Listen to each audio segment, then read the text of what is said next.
Hi everyone, welcome to me and mommy. This is me Shaili and आज हम बात करने वाले हैं about motion sickness in kids. मतलब बच्चों को जब भी वो गाड़ी से या बस से ट्रैवल करते हैं तो जब भी उनको उल्टी होती है या उनका जी खराब होता है या कुछ भी अनईजी उनको फील होता है तो वो सब चीज़ें आप कैसे प्रिवेंट कर सकते हैं और इसके अलावा क्या क्या चीज़ें हैं कि ऐसे टिप्स जो मैंने पर्सनली फॉलो किए और उन्होंने मुझे हेल्प किया। तो फटाफट से हम वीडियो स्टार्ट करते हैं। वीडियो आपको पसंद आए, हेल्पफुल लगे तो उसको लाइक ज़रूर कीजिए।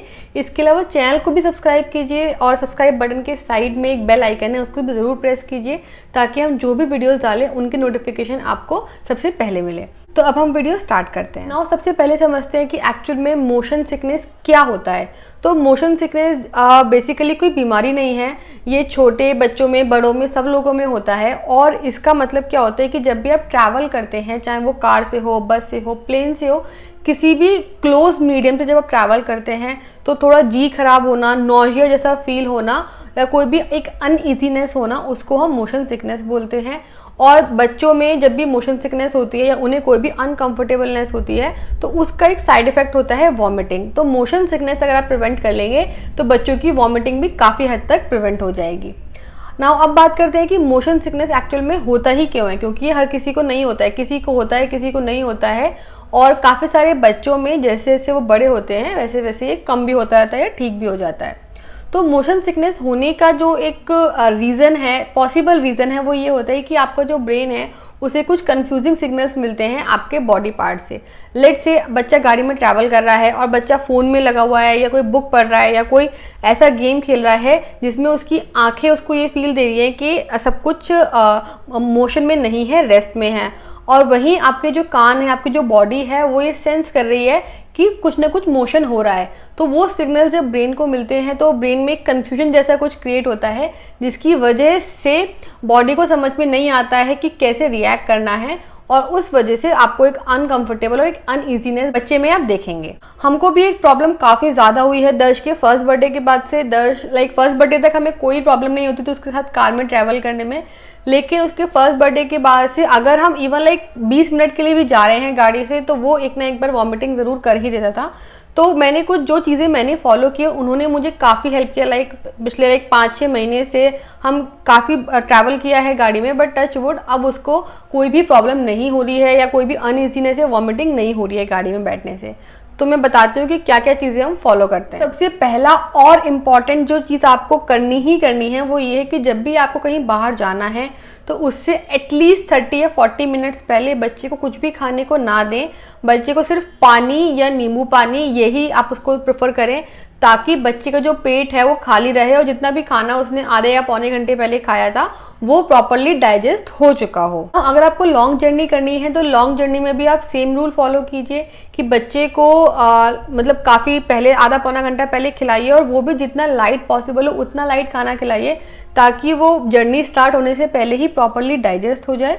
और रास्ते के लिए भी जो भी आप स्नैक्स पैक कर रहे हैं वो फ्रूट्स या कुछ भी लाइट स्नैक्स पैक कीजिए जिनकी वजह से बच्चे को कुछ भी डिस्कम्फर्ट या डाइजेस्ट करने में पेट को कोई भी प्रॉब्लम ना हो उनको। और कभी अगर ऐसा होता है कि कोई भी अनप्लान हम निकलते हैं कार से तो उस टाइम पे अगर दर्श ने रिसेंटली खाना खाया होता है तो वे प्रेफर कि वो थोड़ा सा नींबू पानी लेकर जाए और थोड़ा सा वॉक करके जाए और ताकि उसके बाद उसको वो एक हैवीनेस फील ना हो जब भी वो कार में बैठे। तो ना बात करते हैं नेक्स्ट पॉइंट की जो कि बच्चे बड़ों सबको ही काफ़ी ज़्यादा हेल्प करता है। तो वो ये है कि जब भी आप ट्रैवल करें, कार से करें, बस से करें, किसी भी चीज़ से, तो आपका जो फोकस है वो गाड़ी के बाहर स्पेसिफिकली सामने की तरफ जो भी चीज़ें आपको दिख रही हैं उन पे रखिए। और बच्चों को तो उसमें डिस्ट्रैक्ट करना बहुत ही इजी रहता है कि आप बच्चों को पेड़ दिखा सकते हैं, कार दिखा सकते हैं, ट्रक, मतलब there are so many things जो रोड पे होती हैं। आप बच्चों को डिस्ट्रैक्ट करने के लिए वो सब चीज़ें दिखा सकते हैं ताकि जो बच्चों का सारा फोकस है वो रोड पे रहे और उनकी आंखों को, उनके कानों को, उनकी पूरी बॉडी को ये पता रहे कि हाँ वी आर इन मोशन। इसके अलावा जब भी हमें लगता है कि दर्श बाहर की चीज़ों से बोर हो रहा है तो या तो हम उसके लिए उसका कोई फेवरेट सॉन्ग चला देते हैं क्योंकि उसको सॉन्ग काफ़ी ज़्यादा पसंद है तो वो उस गाने से के थ्रू डिस्ट्रैक्ट हो जाता है। या फिर हमने एक उसके लिए टॉय लिया हुआ है बच्चे सा, कार स्टेयरिंग, तो वो कार स्टेयरिंग पकड़ के वो अपने डैडी को कॉपी करता है कि ठीक है जैसे डैडी ड्राइविंग कर रहे हैं वैसे ही वो ड्राइविंग करेगा और इस तरीके से वो मैक्सिमम उसका जो फोकस रहता है वो रोड पे या गाड़ी के बाहर ही रहता है। नाउ नेक्स्ट बात करते हैं कि जब भी हम गाड़ी से ट्रैवल कर रहे होते हैं तो दर्श को ना वॉमिटिंग होने से पहले जब भी उसे अनईजी लगता है तो वो थोड़ा सा कफ करना स्टार्ट कर देता है। तो जैसे हमें लगता है कि उसको थोड़ी सी भी खांसी आ रही है, हम इमीडिएटली ब्रेक लेते हैं। जहाँ पे भी हम होते हैं हम ट्राई करते हैं कि हम इमीडिएटली ब्रेक लें ताकि उसको थोड़ी फ्रेश एयर मिले और वो थोड़ा सा बाहर निकले। उसको जो थोड़ा सा एक उसको अनईजीनेस हो रही थी गाड़ी में बैठे बैठे, वो उसकी थोड़ी सी कम हो जाए और ब्रेक लेने के बाद हम फिर से जर्नी स्टार्ट करते हैं। इसके अलावा हम उसे गाड़ी में फ्रीक्वेंटली पानी भी ऑफर करते रहते हैं, चाहे वो नॉर्मल पानी हो चाहे नींबू पानी हो। उससे फ़ायदा होता है कि उसका पेट थोड़ा फुल सा भी रहता है उसको, और उसको जो खाने की वजह से उसे कुछ भी डिस्कम्फर्ट अगर हो सकता है तो वो नहीं होगा। नाउ नेक्स्ट पॉइंट है रिलेटेड टू प्लानिंग। तो जब भी हम कोई प्लान ट्रिप रखते हैं तो वी प्रेफर कि हम वो दर्श के सोने के टाइम पे प्लान करें, या तो अर्ली मॉर्निंग जिससे वो गाड़ी में अपना थोड़ा नींद पूरी करते हुए जाए, या इसके अलावा अगर हमें दिन में निकलना है तो उस दिन हम दर्श को मॉर्निंग में जल्दी उठा देते हैं ताकि वो गाड़ी में बैठते ही सो जाए। वो बहुत जल्दी गाड़ी में सो जाता है। तो ये टिप तो काफ़ी हेल्पफुल रहता है कि अगर किसी भी बच्चे को गाड़ी में बैठने से दिक्कत होती है तो आप प्रेफर कीजिए कि आप उसको इस तरीके से प्लान कीजिए ट्रिप को या जर्नी को कि बच्चा गाड़ी में बैठते ही सो जाए।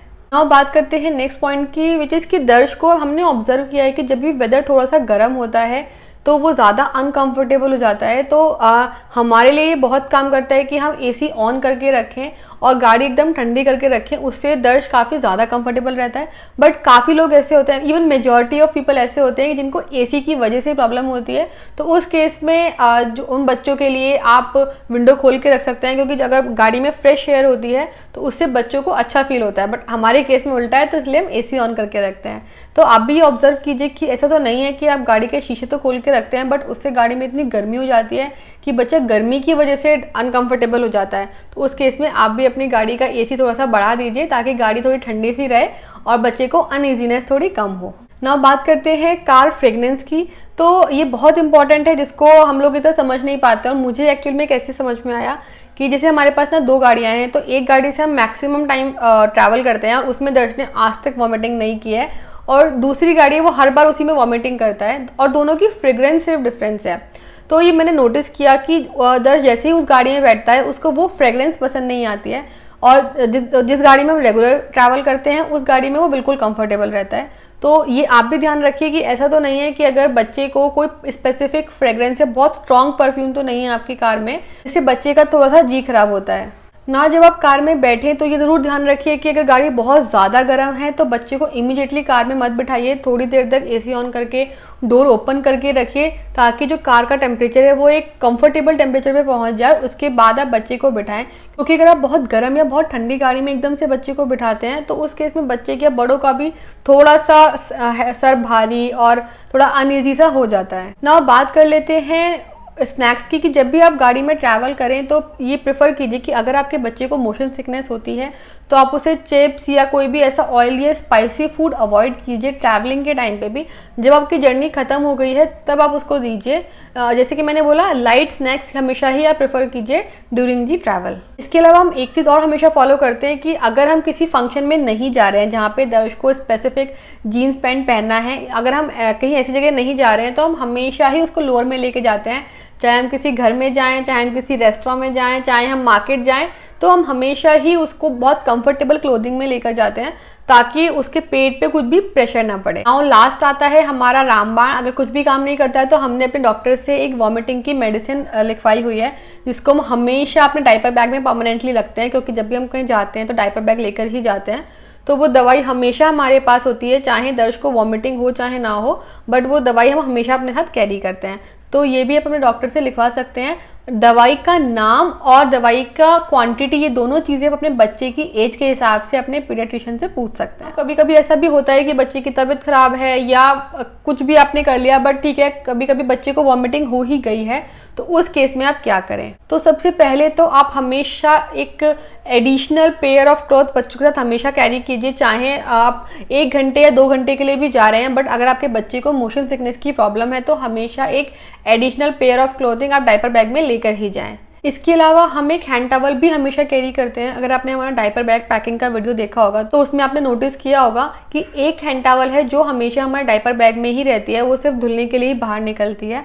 और वो टॉवल हम इसलिए कैरी करते हैं ताकि अगर बच्चे ने वॉमिटिंग कर दिया तो उसको क्लीन करना ईजी रहे, या जिस टाइम पे वो वॉमिटिंग लेट से एकदम से अगर उसको हमें लग रहा है कि वॉमिटिंग आने वाली है या वो कुछ भी अनकंफर्टेबल हो रहा है तो हम उसके कपड़े उससे कवर कर दें उसको वॉमिटिंग कराते हुए। इसके अलावा गाड़ी में हमेशा एक्स्ट्रा पानी कैरी कीजिए। लेट से आप अगर बच्चे के लिए 1 लीटर पानी या उसकी बच्चे के सिप पर सिर्फ कैरी करते हैं तो जिन भी बच्चों को मोशन सिकनेस का इशू होता है उनके साथ हमेशा आप एक्स्ट्रा वाटर कैरी कीजिए, क्योंकि अगर बच्चे ने कर लिया है वॉमिटिंग तो उसके बाद आप कहाँ पे पानी ढूंढते फिरेंगे, तो गाड़ी में पानी होगा तो आप इजीली बच्चे को क्लीन कर सकते हैं। इसके अलावा क्लीनिंग पॉइंट ऑफ व्यू से ही हम हमेशा ही जो वेट टिश्यू होते हैं उनका एक बड़ा पैकेट लेके चलते हैं, ताकि हमें यह देखना पड़े कि हमारी जर्नी के टाइम पे हमें कितने वेट टिश्यू की ज़रूरत पड़ेगी। तो वेट टिश्यू, ड्राई टिश्यू ये हमेशा आपके पास एडिशनल होने चाहिए ना। वॉमिटिंग करने के बाद बच्चों का मन जो बहुत ज़्यादा ख़राब हो जाता है, उनका मुंह का टेस्ट भी ख़राब हो जाता है, बच्चे बहुत डाउन से भी हो जाते हैं, आपने नोटिस किया होगा।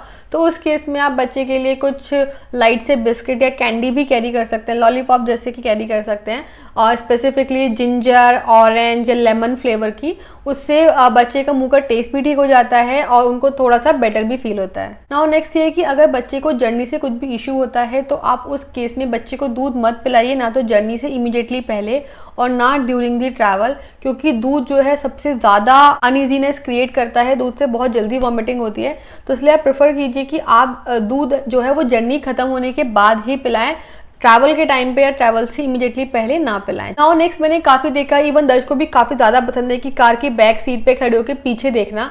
तो सभी बच्चों को ऑलमोस्ट पसंद होता है, बट अगर बच्चे को मोशन सिकनेस का इशू है तो बेटर है कि वो हम अवॉइड करें या बच्चे को बहुत देर तक पीछे ना देखने दें, क्योंकि पीछे देखने से भी अगर आप भी देखेंगे बहुत देर तक पीछे या उल्टी डायरेक्शन में तो आपका भी सर जो है वो हैवी सा होने लग जाता है, घूमने लग जाता है। सेम केस बच्चों के साथ है।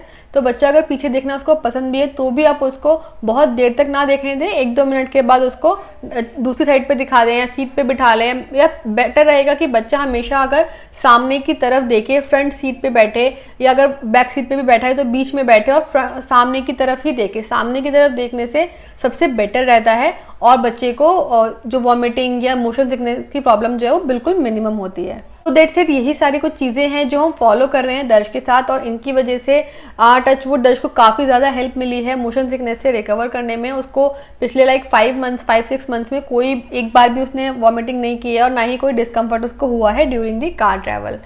सो अगर ये सारे टिप्स आपको हेल्प करते हैं आपके बच्चे के साथ तो प्लीज़ मुझे कमेंट करके ज़रूर बताइए। इसके अलावा कोई स्पेसिफिक चीज़ जो आप अपने बच्चों के साथ फॉलो करते हैं, कोई ऐसी प्रैक्टिस जो मोशन सिकनेस को दूर करने में हमारी भी हेल्प कर सकती है, तो वो भी हमें ज़रूर बताइए।